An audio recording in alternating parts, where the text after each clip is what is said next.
Hi guys, good morning. So share ko lang ang aming experience dito sa Aqua Adventure.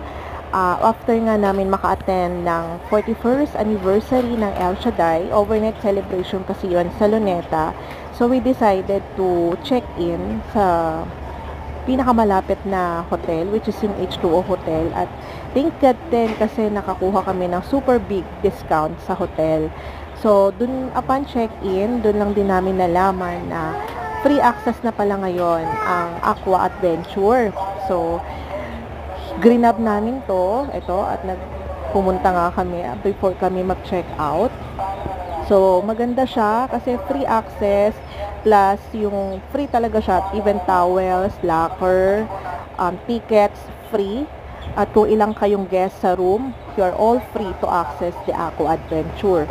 Especially sa mga kids, surely ma-enjoy nyo itong um, facilities nila. And ayan, so picture-picture muna kami. Mababaw lang yung tubig as in. Pero dun sa yellow lane na yon, beyond that lane, medyo malalim na yan. So kailangan na ng mga kasamang adult. And then, ayan o, diba? Tuwan-tuwa. Even my youngest, Kobe, 2 years old lang siya, pero super nag-enjoy siya dyan. Lalo naman tong aming ate. Ayan. Actually, noon niya pa ako inaawitan na magpunta dito. Wala lang talagang time. So, ito nga.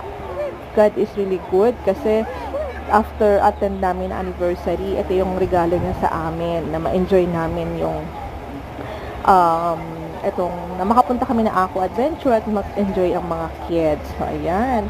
At ito naman yung big slide. Alam niyo, first time ni ating subukan to. At kahit takot na takot siya, she really tried to do it and I'm so proud of her. Kudos ate.